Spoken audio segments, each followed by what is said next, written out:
Hey there folks, I'm Sheriff Barion, a professional drift pilot. I compete right here in Brazil in the Ultimate Drift and in the Formula Drift in the United States, which is the biggest drift championship in the world. I'm at Extreme Simracing today to test out some of their equipment. This is my second full year in the Formula Drift. I think the biggest challenge is going to a completely new place. We go through various phases, and I think the main phase is in the final development of the car. In the final phase, I think simulators were absolutely necessary. We had to make some changes to the system, to the geometry of the car, and we could not test these changes because they're pretty slow. So we used a simulator for this development to see what worked and could be applied to the real-life car. This worked out great because the moment we did this, it totally changed my life in Formula Drift. The simulator helps in multiple ways. In my opinion, with drift, there are three things that work really well. One is training the chase. What's the chase? It's the rounds where you follow your competitor, and in real life it's really difficult to do that because each car is based in a different city. If it's not a driver at our level, I won't be able to train on a simulator. We can meet up from our own homes and do this type of training, which is cool because it provides different ways of doing the chase, like using left foot, brake, throttle, and brake at the same time, where you control the distance on the clutch or where you control it on the handbrake. So you can simulate many different things, which would take a long time on the track, and it involves some risk, right? In some cases, certain transition tests, if you mess up in real life, you wreck both cars. In a simulator, you just hit reset and go back to the box. So it's really great for running these tests. Another thing is the tracks, right? As in how your car will handle on that track. The setup of your car, what gear you'll use, what wheel speed you'll use, what camber, what caster tire pressure. You can simulate a bunch of things, right? Then you mix the two things together. Both the technical part of simulating car setups and the track part, I think this really saves a lot of time on the track. On the track, we usually have, at most, right? By rule, at most 12 practice laps.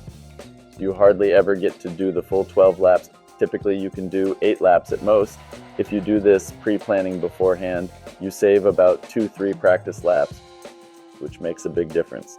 You can really use these laps to start pushing your limits on the track instead of developing your car's setup. This makes a huge difference in the end. Let's talk about the geometry of virtual cars. Okay, so we shared this information with some people who know their stuff.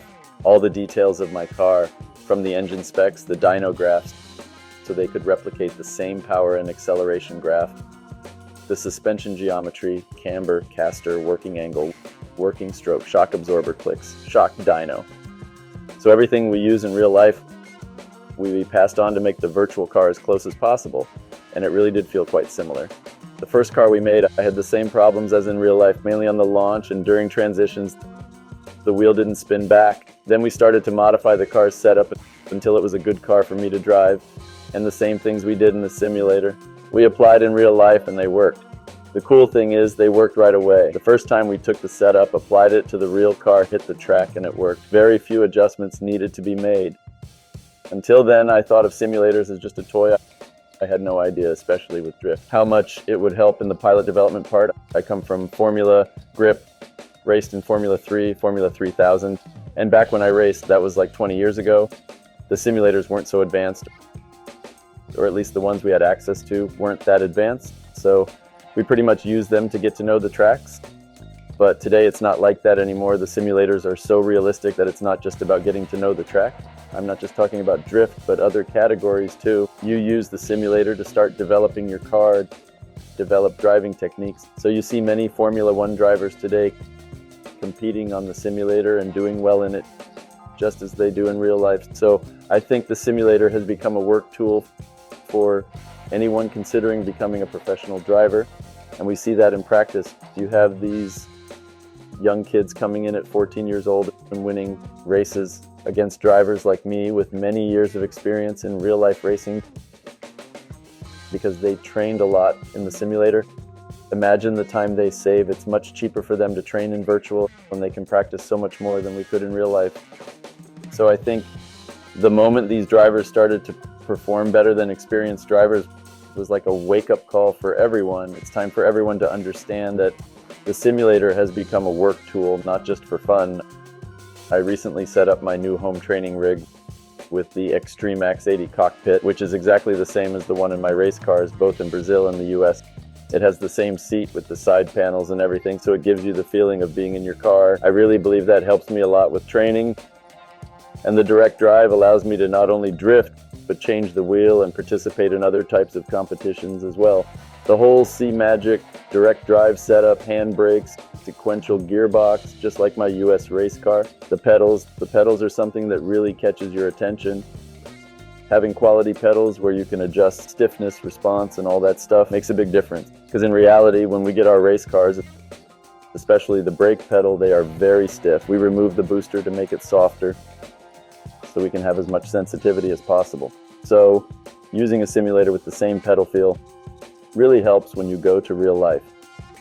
Practicing left foot braking, transitions, clutch control during transitions.